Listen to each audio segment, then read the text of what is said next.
तो good afternoon बच्चों। Board exam को देखते हुए, क्लास 10th के बोर्ड को देखते हुए मैंने बोर्ड्स के जितने भी मैथ्स के चैप्टर हैं उनको कवर करने की कोशिश की है।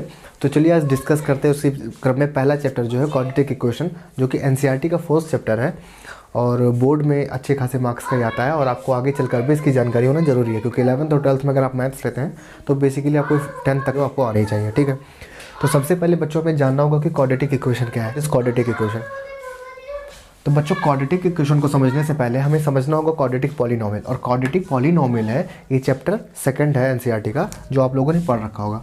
तो एक बार मैं आपको डिफाइन कर देता हूँ व्हाट इज क्वाड्रेटिक पॉलीनोमियल। तो क्वाड्रेटिक पॉलीनोमियल जब कोई भी अलजेब्रिक एक्सप्रेशन आपका ax² plus bx plus c इस फॉर्म में एक्सप्रेस होता है, इसको हम कहते हैं क्वाड्रेटिक पॉलीनोमियल।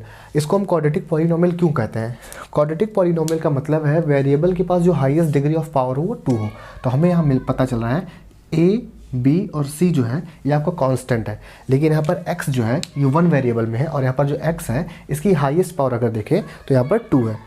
यहाँ bx है, अगर x के ऊपर कुछ नहीं है इसका मतलब उसका हाईएस्ट पावर 1 है। ठीक है, उसका पावर 1 है और हाईएस्ट पावर जो इस पूरे पॉलीनोमियल में वो x की पावर 2 है।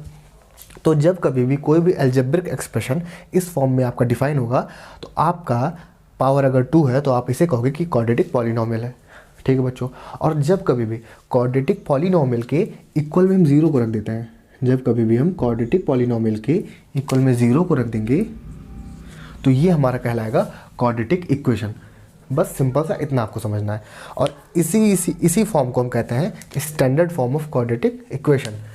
आप देख लो यहाँ पर standard form of quadratic equation जो है ax² plus bx plus c is equals to 0 where a not equals to 0। इसका मतलब क्या है बच्चों? इसमें कहने का ये मतलब है बच्चों कि अगर आपके पास कोई क्वाड्रेटिक पॉलीनोमियल है और उसके इक्वल 0 रखा हुआ है तो आपका क्वाड्रेटिक इक्वेशन हो जाएगा। और क्वाड्रेटिक इक्वेशन अगर इस तरह है, मतलब क्वाड्रेटिक का मतलब हो गया उसकी पावर हाईएस्ट 2 है, हाईएस्ट डिग्री ऑफ पावर जो है वो 2 है। तो हमने देखा यहाँ ax² plus bx plus c का जो हाईएस्ट इज इक्वल टू 0 का जो हाईएस्ट पावर है वो 2 है। तो हम कह सकते हैं ये क्वाड्रेटिक इक्वेशन है। अब बच्चों यहाँ पर एक कंडीशन दिया है लेकिन कि a हमारा 0 नहीं होना चाहिए। अच्छा, अगर हम मान लेते हैं a को हम 0 रख देते हैं तो क्या होता है, क्या दिक्कत है a को 0 रखने में? चलिए देखते हैं।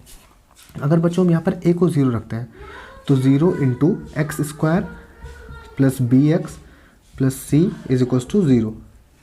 यहाँ पर हमने a की जगह 0 को रख दिया और हम जानते हैं जब कभी भी किसी भी वेरिएबल को या फिर कांस्टेंट को हम 0 से मल्टीप्लाई करते हैं तो हमारा ओवरऑल वैल्यू वहाँ का 0 आ जाता है। तो ये वैल्यू हमारा 0 हो गया, plus bx plus c is equals to 0।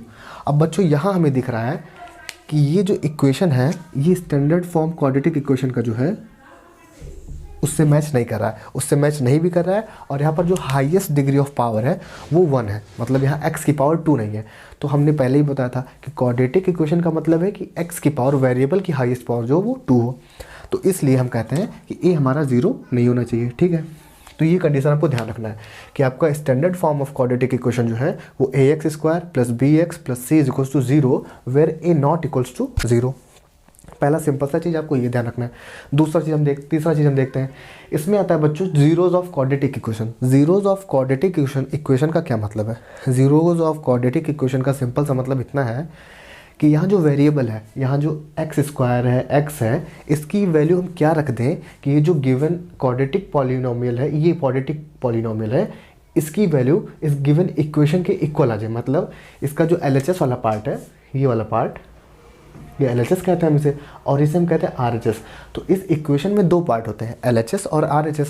अगर आप x की किस वैल्यू को लिए ये गिवन LHS वाला जो आपका है ये 0 हो जाएगा, तो इसका मतलब जब LHS आपके RHS के इक्वल हो जाएगा तो ये क्वाड्रेटिक इक्वेशन सही होगा, सेटिस्फाई कर जाएगा। तो आपको सिर्फ इतना मालूम होना चाहिए कि जीरोस का मतलब x की किस वैल्यू के लिए ये पूरा इक्वेशन सेटिस्फाई कर जाए। ठीक है, चौथी बात पे आते हैं कि वेज ऑफ फाइंडिंग रूट्स और क्वाड्रेटिक इक्वेशन। तो हमें ये भी मालूम है रूट्स और जीरो सेम चीज़ है, मतलब x की वो वैल्यू जिसके लिए पूरा क्वाड्रेटिक इक्वेशन सेटिस्फाई कर जाए। ठीक है, वही वैल्यू उसकी रूट्स कहलाती है, वही वैल्यू उसकी जीरोस कहलाती है। तो सबसे पहले अब देखते हैं क्या तरीका है हमारे पास क्या वेज है इसको फाइंड आउट करने के लिए।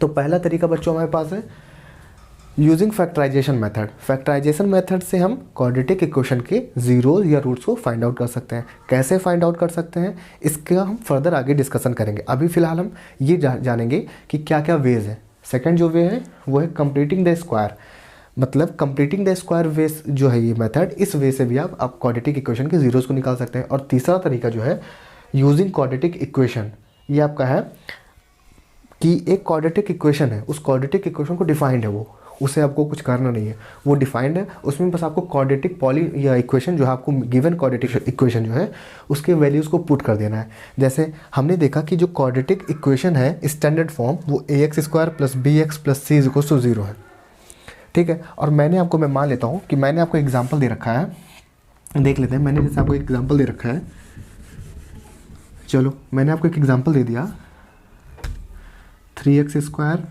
+ 2x + 8 = 0।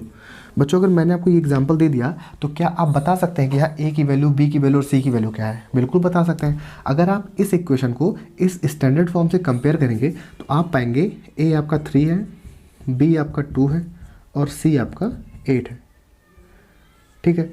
अब आपको क्या करना है, जस्ट आपको यही a, b और c की जो वैल्यूज़ आई हैं आपको इस इक्वेशन में रख देना है, इस फॉर्मूले में रख देना है। और इस फॉर्मूले में रखने के बाद आप क्या पाओगे, x की डबल वैल्यू पाओगे और आप बता सकते हो कि क्या है क्वाड्रेटिक इक्वेशन के जीरोज़ या फिर रूट्स।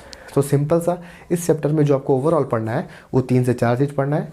4 चीज़ तो बेसिकली पढ़ना है। पहला हमें देखना है कि क्वाड्रेटिक इक्वेशन होता क्या है, दूसरा हमें देखना है कि standard form of quadratic equation है क्या, तीसरा हमें देखना है कि उसके जीरोज़ या रूट्स क्या है, और चौथा हमें देखना है कि क्या तरीके हैं उन रूट्स या जीरोज़ को फाइंड आउट करने के लिए।